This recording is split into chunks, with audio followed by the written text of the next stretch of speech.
The lava roars on both sides of the ridge. Anakin Skywalker lies on the black volcanic bank below, armless, legless, ruined by the fight and by the fire and by every single choice that led him to this burning moment. He is still screaming, still full of rage, still blaming Obi-Wan for all of it, even here, even now, even at the absolute end. In another life, the life the galaxy actually lived, Obi-Wan walks away. He says the words, turns his back, and leaves Anakin on that bank to burn. He cannot bring himself to finish it, because he loves him too much. And that one act of mercy, that one failure to let go, creates the monster the galaxy will spend decades fearing. The dark armor, the mechanical breathing, the shadow that follows everywhere. But not here. Here, Obi-Wan stands on the high ground and does not move for a long, heavy moment. He looks down at his former student, and he doesn't see Anakin anymore. He sees the Jedi Temple burning. He sees the children who trusted a face they recognized. He sees Padme bruised and barely conscious on the landing pad, hurt by the very hands of someone who swore he loved her more than the galaxy itself. His grip tightens on the lightsaber. Anakin, I'm sorry. It is not anger that drives the final blow. It is not hatred. It is something much heavier and harder to name, the kind of love that knows when someone cannot be saved and chooses to stop the damage rather than walk away from it. The duel on Mustafar ends. Not with fire, not with screaming, with one quiet final moment, and then nothing but the sound of lava. Obi-Wan stands alone on the bank. He doesn't cry. He is too shattered even for that. He picks up Anakin's lightsaber, the one he placed in those hands on a better day, and holds it without a single word. Then he walks back to the ship. Behind him, the ridge burns. High above the smoke and heat, a shuttle cuts through the orange sky. Palpatine is descending, and he has no idea what he is about to find. The shuttle sets down on the scorched platform. Palpatine moves faster than expected, his robes sweeping behind him, his yellow eyes scanning everything before his feet even touch the ground. He felt the shift through the Force the exact moment it happened. A presence strong, bright, stubborn, gone completely, and yet he came anyway because he needed to be certain. He is certain now. Anakin Skywalker is dead. Palpatine stands perfectly still for a long time. His eyes move across the site, the scorch marks, the silence, the evidence of a duel that was finished here and not abandoned. He had planned for almost everything across 40 years of careful maneuvering. He had planned for the Senate to grant him absolute power. He had planned for the Jedi to fall. He had planned for every contingency the Clone Wars could produce. He had not planned for this. The suit was already built. The helmet, the respirator, the life support armor, all of it waiting on Coruscant, designed to house the broken body of what Anakin was supposed to become, Darth Vader. The Enforcer. The symbol of absolute imperial power that would keep every system obedient through pure, concentrated fear. Without Vader, the Empire has a throne, but no weapon beneath it. Palpatine walks slowly back to the shuttle. His mind is already reorganizing, cold, calculated, precise, because that is what he does when something goes wrong. He doesn't grieve. He doesn't panic. He finds the angle. Order 66 is executing across the galaxy. The Jedi are falling. The Senate has already granted him total control. The Republic is dead. The Empire will still rise, that part is secure. But the shape of it has changed in ways even he cannot fully calculate yet. He needed Vader the way a fortress needs its walls. Tarkin can manage logistics. The clones can hold territory. But nothing in the galaxy replaces a Force wielder in black armor who walks into a room and ends the conversation before it starts. That man is gone. And as the shuttle lifts away from Mustafar, Palpatine makes one cold, quiet decision. He will find another. He just doesn't know yet how difficult that will prove to be. Padme Amidala does not die on Polis Massa. That is the first and most important difference in this timeline. In the original story, Anakin's Force choke on the landing pad causes damage that no medical droid can fully repair. Combined with a broken heart and a will to live that simply gives out, she is gone within hours of the twins being born. But in this alternate history, the attack never happens. Anakin is dead on Mustafar before he ever reaches her, and so Padme arrives at the medical facility, wounded by grief, deep, devastating grief, but not by violence. She survives the birth. A boy first, then a girl. Luke, Leia. The plan to protect the twins still takes shape. Bail Organa takes Leia to Alderaan, where she will grow up shielded from Palpatine's attention by rank and distance. But this time, Padme doesn't die. And that one difference changes everything about how Luke grows up. He doesn't go to Tatooine in secret. He doesn't grow up in a farmer's house knowing nothing. He grows up knowing his mother's face, her voice, her stories, her strength. Padme retires quietly under a new identity arranged by Bail Organa, raising her son in the careful margins of a galaxy that has become something dangerous and unfamiliar. She never trains him in the Force. She doesn't know how. But she tells him the truth about his father. Painful, carefully chosen truth, as much as a mother can share with a child who is still too young to carry all of it. Luke grows up understanding the Force is real, that it can be a gift or a destruction depending entirely on the person holding it. And he grows up in a galaxy with no Darth Vader moving through the dark. No black armor, no mechanical breathing, no shadow following everything. Just an empire, ruled by an old man on a distant throne. An old man who is growing quietly, dangerously more desperate with every year that passes. And the Force is already watching Luke even if he doesn't know it yet. The Empire rises, on schedule. The Senate votes. The star systems submit. The clone army, obedient, massive, and fully operational, holds every major world under Imperial control. On paper, Palpatine has everything he spent 4 decades positioning himself to take. But something is missing. And every military commander in the galaxy can feel it. Darth Vader was never simply an enforcer. He was a message. Every time his boots hit the floor of a rebel base, every time he boarded a vessel that thought it was hidden, every time his name appeared in a dispatch, it carried one meaning: that the Emperor's reach was personal, that no distance was enough, that no wall was high enough to matter. Without that, fear becomes political, strategic, manageable. And manageable fear can be resisted. Grand Moff Tarkin rises to fill as much of the vacuum as one man can. He is brilliant, ruthless, and completely committed to Imperial structure.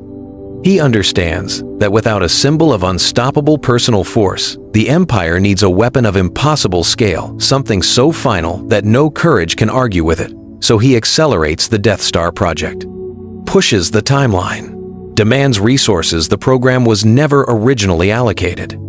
If the galaxy won't fear a man, it will fear a moon-sized weapon pointed at everything it loves. The Inquisitors are created Force-sensitive individuals, broken and rebuilt into hunters. They track Jedi survivors with real effectiveness against isolated targets. But they are not Vader. They fight with aggression and intimidation. Vader fought with certainty. Every Jedi who survives an Inquisitor encounter understands the difference immediately. The grip of the Empire stays firm, systems comply, dissent is punished fast. But it is not absolute.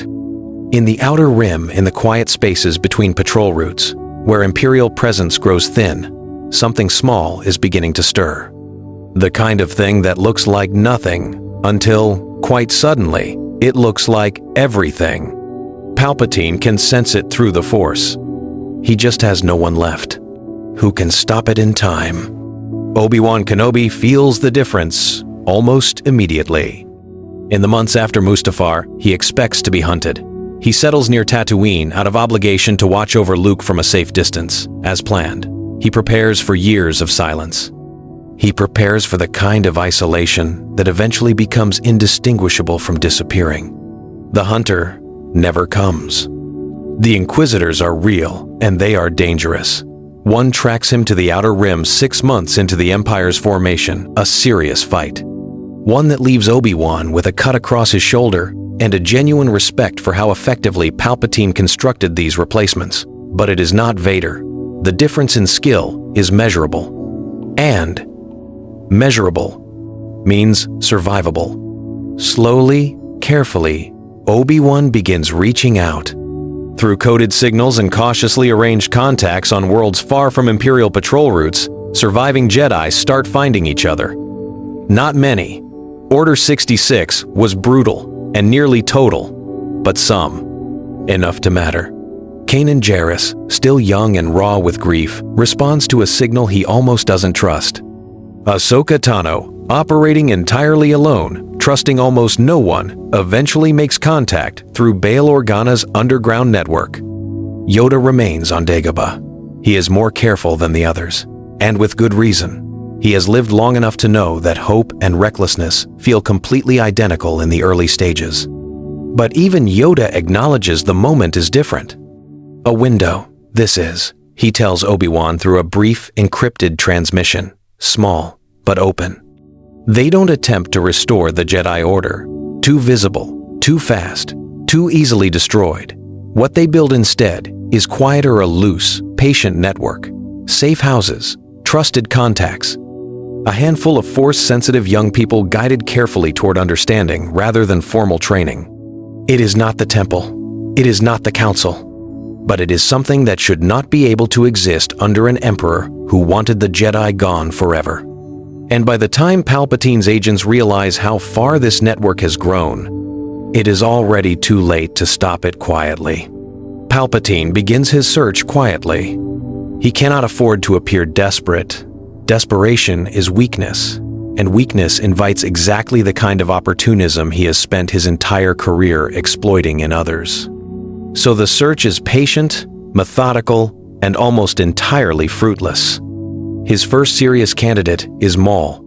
Darth Maul is alive, surviving on Malachor, half consumed by rage and grief, but still powerful and still dangerous. Palpatine observes him from a distance for weeks. Maul's hatred is genuinely extraordinary. His raw strength in the Force is undeniable, but hatred without direction is just noise, and Palpatine learned that lesson the first time he used Maul as a weapon. Maul wants personal revenge. He wants chaos. He does not want an empire to serve. That makes him useless. The Inquisitors come next, not as true apprentices, but as a long test of potential.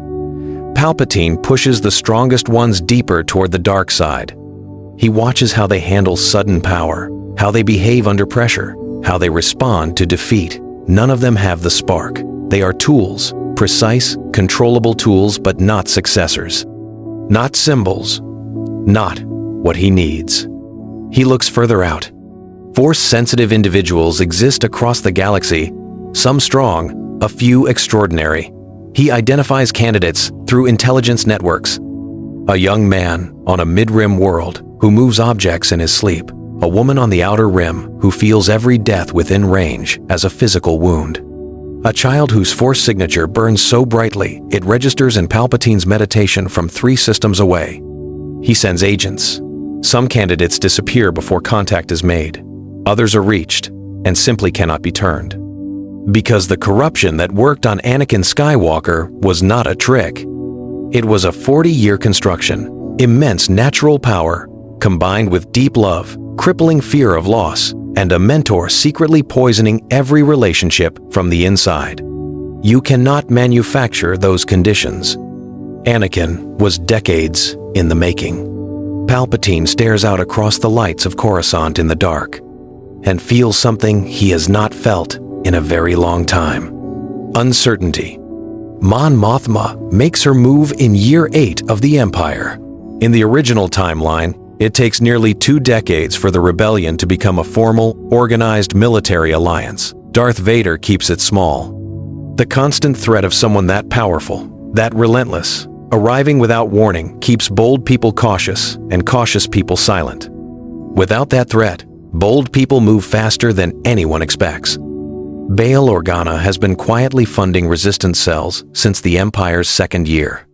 He is careful and deliberate, but without Vader as the constant worst-case scenario hanging over every decision, his risk tolerance shifts. He connects networks that would have otherwise stayed separate. He brings people together that Vader's shadow would have permanently kept apart. Mon Mothma resigns from the Imperial Senate in Year 8 with a public statement that becomes the founding document of the Alliance to restore the Republic. In the original timeline, this moment is still years away. Here, it arrives early because the cost of waiting has never felt as unbearable as the cost of continuing to cooperate with something you know is wrong. Systems join the Alliance at a pace that openly alarms Palpatine's advisors. These worlds are not suddenly brave. They are simply less afraid. The Inquisitors are dangerous. Star Destroyers are dangerous. Palpatine himself is dangerous. But none of it carries the specific certainty of Darth Vader arriving personally to end your rebellion and end you with it. The Death Star becomes Palpatine's only remaining answer. The weapon so total, so final, that no hope or boldness can reasonably argue with it. He redirects massive Imperial resources toward finishing it ahead of schedule. Programs are cut, personnel are reassigned. Engineers are told the impossible timeline is now the only timeline. The Alliance knows it is coming. They have less time than they hoped, but far more strength than Palpatine planned for.